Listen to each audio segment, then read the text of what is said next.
Words matter. Words have power, material effect, visceral intensity.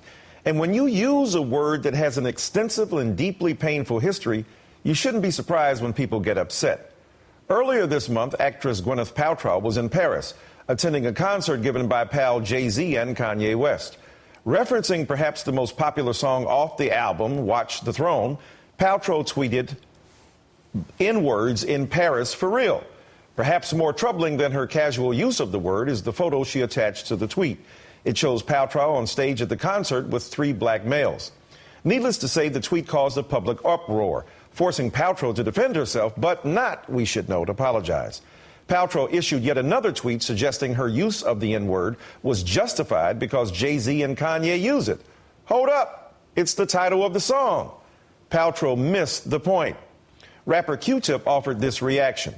Paltrow should have offered a "if I offended anyone, I'm truly sorry" as a person who loves black people and understands there's a scope of black folk that exist beyond the ones she partied with in Paris who are still dealing with the complexities of their circumstances.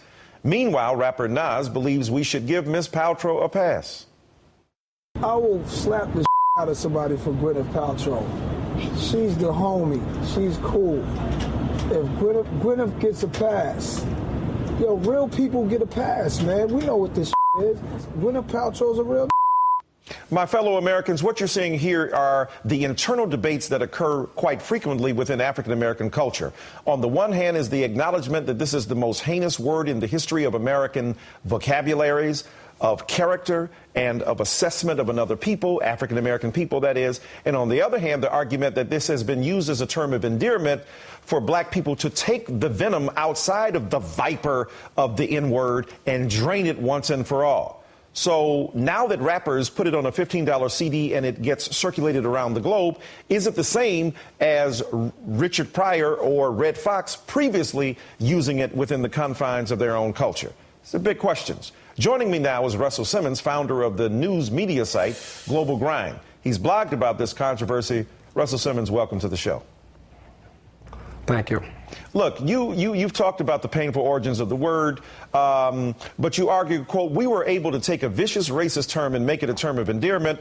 What up, my, that's up, my, you, my, or just simply my N-word. We took control of something that was used for so much hate and made it love." Should everyone be allowed to use the word, and if so, in what context? If you read the blog that you're quoting, it said that unless you have a direct bloodline to a slave, then you probably shouldn't use it. But I also talked about the genius in our community that took the pig feet and the chitlins, which was given to us, and turned it into a delicacy. I mean, it's the genius of black people that we're celebrating. Right. And I think that this particular incident with Gwyneth is something that is innocent and it's behind us. I mean, I'm not here to talk about that. We talked earlier about me coming on the show, and we talked about the implications of our community using it. When was the first time you heard that word, Michael? Oh, absolutely. And I told you it was with my pastor who was talking about the members of his church. And we all know that that word did not begin with hip hop. But here's the point, though, Russell, isn't it? That's right. Isn't this the point that rappers who have no sense of history. What hip hop did do is take our culture, whether it was our fashion, our music, whatever, and put it into the mainstream. Right, no doubt. That reality is there. And so we've taken something that for 50 years that we've used as a term of endearment. It's not something that the rappers created. Absolutely point. And let me say this before you go on. You eat pig feet? Right. Let me just say, I don't recommend you eat pig feet. Right. And I don't recommend you use the N-word. Right. But what I am saying is that it's something that it exists. And the intention is got to be the most important thing. Got you, no doubt. Her getting a pass by Nas, her getting a pass by some of the people who know her and love her, and us letting it go is one thing. It's not something that we recommend she continue to do. And nor do we recommend that it's okay because she got a pass to let Everyone uses it. Right, but see, that's the point. It's arbitrary. Let me say this. Let me jump in, though. The point is this, is that rappers who have no sense of the historical complexity of how this word has evolved, who have done, as you said, brilliantly perhaps, taken over a word, glorified it, glamorized it, talked about it, drained the poison out of it, used it as a term of endearment, but who also have some responsibility. Rappers don't have the ability to give passes arbitrarily to white people whom they happen to like, because white people whom they may not like or know, who could use the term in a deleterious or destructive fashion, will then deploy it in ways that hurt all black people. So why is it that rappers get a pass of giving white people a pass as opposed to being held accountable? Wait, my father was a professor of black history. He became a professor of black history, and he was an activist and a poet. Right. And when I was a kid, he would say, "And go to church." Of course. And go to school. Yes. And in fact, I thought my name was N after for a while. But so and you probably had some of the same experiences. So that reality seeps out into the communities, you know, outside of the black community, and some people mistakenly use the word. I managed the Beastie Boys. I managed Third Base. In fact, all the first white rappers I managed.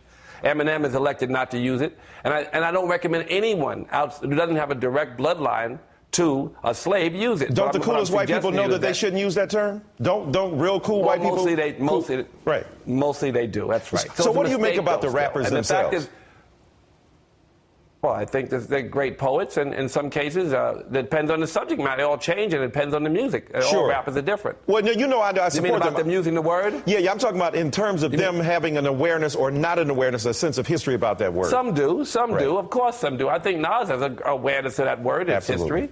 But I think Nas, and I think, for instance, Reverend Run knew, and his son, Diggy, who's an educated kid, he doesn't really have the same, you know, he probably still, in fact, I know he uses the same word. Right. So that reality is in our community. Just because a couple of more affluent blacks and many other blacks, middle-class blacks, object to it, older generation, they can't necessarily stop it. We have it. The word is here. The word is being used a certain way. So that reality is, how do we deal with it is the question. I think that's what we're talking about. Listen here, absolutely right. We got 20 seconds left, and I'll just say this. I would suggest to all white people, here's a rule, an ironclad law that will help you at all points. Here's when you can ever say the N-word. Never. Russell Simmons, thanks so much for your time today. Thank you. I agree with you there. That's the Ed Show. I'm Michael Eric Dyson in for Ed Show.